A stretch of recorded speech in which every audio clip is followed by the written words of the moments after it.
Chilli powder అన్ని రకాల వంటలకు పచ్చళ్లకు సరైన chilli powder. No colour, no chemicals.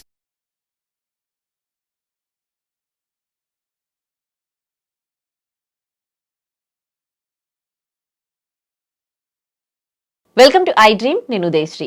Vinayaka Chavithi వస్తుంది. మరి 9 రోజుల పాటు కూడా ఆ వినాయకుడిని ఏ విధంగా పూజించాలి, ఎలాంటి పూజా కార్యక్రమాలు చేయాలి తెలుసుకుందాం. రాజమండ్రి సంపత్ నగర్ నుంచి గాడేపల్లి వీరభద్ర శర్మ గారు ప్రముఖ జ్యోతిషులు మనతో ఉన్నారు. ఆయనతో మాట్లాడదాం. నమస్తే గురుగారు, వెల్కమ్ టు అవర్ స్టూడియో. నమస్కారం. గురుగారి 9 రోజుల పాటు కూడా ఎలాంటి పూజా కార్యక్రమాలు చేయాలి? మొదటి రోజు నుంచి 9వ రోజు వరకు ఏ విధంగా చేయాలి పూజలు?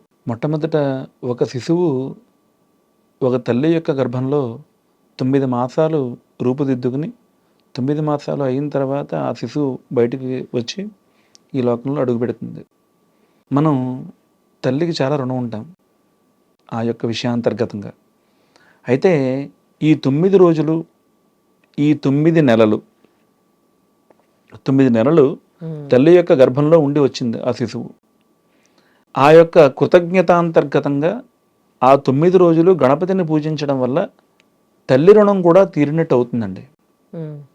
రెండోది, మనం చిన్న ఇబ్బంది ఏర్పడినా కానీ ఈ గురుగ్రహం సరిగ్గా అనుకూలంగా లేదేమో, లేదంటే బుధగ్రహం అనుకూలంగా లేదేమో, శనేశ్వరుడి వల్ల ఏమైనా ఇబ్బందులు ఉన్నాయేమో అనేటువంటిది గ్రహాల రూపేణ అనుకుంటే కనుక మొత్తం మనం నవగ్రహాలు ఆదిత్యాయ చ సోమాయ మంగళాయ బుధాయ చ గురు శుక్ర శనిభ్యశ్చ రాహవే కేతవే నమో నమః. గణపతి యొక్క చవితి రోజున అవకాశం కుదిరినటువంటి వాళ్ళు సూర్యనారాయణ స్వామి వారి యొక్క హోమాన్ని గణపతి హోమంతో సహా చేస్తే సూర్యనారాయణ స్వామి వారి యొక్క అనుగ్రహం, సూర్యగ్రహం యొక్క అనుగ్రహం ఆ జాతకుడికి లభిస్తుంది. అలాగే రెండో రోజున గణపతి యొక్క హోమం చేసి ఆ తదుపరి చంద్రగ్రహ హోమం చేస్తే కనుక చంద్రగ్రహం యొక్క అనుకూలత ఈ జాతకుడికి పనిచేస్తుంది. అలాగే మూడో రోజున గణపతి హోమం చేసి అంగారక హోమం చేయడం వల్ల వారి యొక్క రుణ సమస్యలన్నీ తీరుతాయి. స్వామివారికి రుణ గణపతి స్తోత్రం అని చెప్పి కూడా శాస్త్రంలో చెప్పబడి ఉంది. అంతేకాకుండా సిద్ధి బుద్ధి సహిత గణపతి అని చెప్పి స్వామివారికి శాస్త్రం. నాలుగో రోజున ఆ యొక్క బుధగ్రహానికి సంబంధించినటువంటి హోమం గణపతి హోమంతో సహా చేసినట్లయితే కనుక బుధగ్రహం యొక్క అనుకూలత ఈ జాతకుడి మీద ప్రసరిస్తుంది. అలాగే ఐదవ రోజున గురుడికి సంబంధించినటువంటి శాంతి చేసి ఆ యొక్క గురుగ్రహం యొక్క శాంతి హోమం చేస్తే కనుక గణపతి హోమంతో పాటు ఆ యొక్క గురుగ్రహం వల్ల ఈ జాతకుడికి ఇబ్బందులు లేకుండా ఉంటాయి. అలాగే ఆరవ రోజు శుక్రగ్రహానికి సంబంధించి, ఏడవ రోజున శనీశ్వర గ్రహానికి సంబంధించి, ఎనిమిదవ రోజున రాహుగ్రహానికి సంబంధించి, 9వ రోజున కేతుగ్రహానికి సంబంధించినటువంటి కార్యక్రమాలు చేసి 10వ రోజున మనం గణపతిని ఆవాహన చేసినటువంటి ఆ కలసన ఉద్వాసన చెప్పి ఆ వినాయక స్వామి వారిని తీసుకుని వెళ్ళి జలాధార జలావాస జలమధ్య జలప్రియ అని చెప్పి శాస్త్రవచనంగా ఆయన గంగాపుత్ర ఆయన మహా అనేటువంటి ఒక నామం ఆయనకు కూడా ఉంది కాబట్టి ఆ గంగలో ఆయన్ని నిమజ్జనం చేస్తూ ఉండే.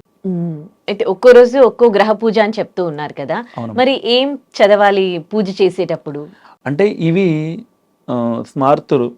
స్మార్థం చేసినటువంటి బ్రాహ్మణుల దగ్గర పెట్టుకుని కార్యక్రమం చేయవలసినటువంటి విధానం ఇదంతా. మేము వాళ్ళందరినీ పెట్టుకుని మేము చేయలేమండి, మా వల్ల అవ్వదు, అంతంత ఖర్చును మేము భరించలేము అనుకునేటువంటి వాళ్ళు ఓ గృహంలో పెట్టుకుని కానీ లేదంటే ఒక వీధిలో పెట్టుకుని కానీ 10 మంది సహా కలిసి కూర్చుని గణపతికి సంబంధించినటువంటి సహస్రనామాలు చదువుకుని ఆ తదుపరి ఆ రోజున సూర్యగ్రహానికి సంబంధించినటువంటి అష్టోత్తర నామాలు పారాయణ చేసుకోవచ్చు. రెండో రోజున గణపతి యొక్క సహస్రనామాలు చేసుకుని చంద్రగ్రహం యొక్క అష్టోత్తర నామాలతో చంద్రగ్రహ కవచం చేసుకోవచ్చు. ఇలా 9 రోజులు కూడా మొట్టమొదట గణపతి యొక్క పూజ చేసి ఆ తర్వాత ఆ గ్రహానికి సంబంధించినటువంటి కవచాన్ని కానీ స్తోత్రాన్ని కానీ పారాయణ చేస్తే ఆ గ్రహాల యొక్క అనుకూలత కూడా ఈ జాతకుడి మీద ఏర్పడుతుందండి.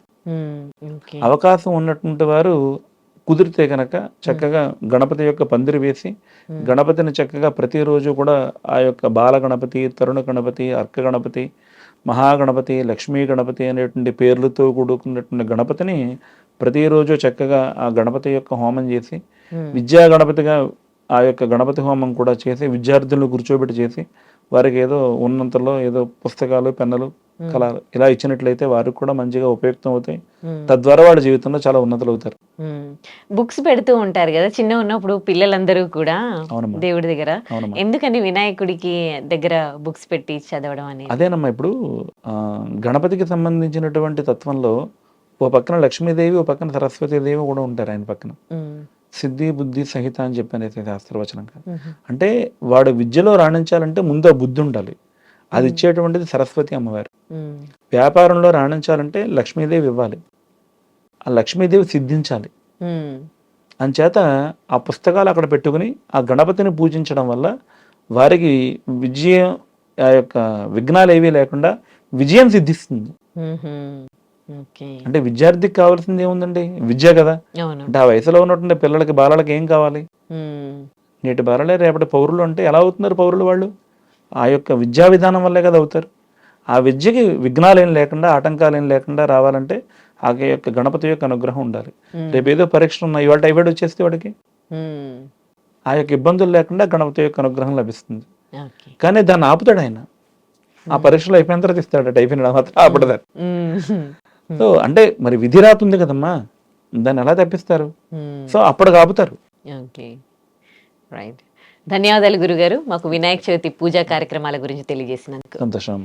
మీకు కూడా వినాయక చవితి పూజా కార్యక్రమాలకు సంబంధించి ఏమైనా డౌట్స్ ఉంటే గురుగారిని సంప్రదించాలనుకుంటే కింద స్క్రోల్ అవుతున్న నంబర్స్ కి కాల్ చేసి గురుగారితో మాట్లాడండి.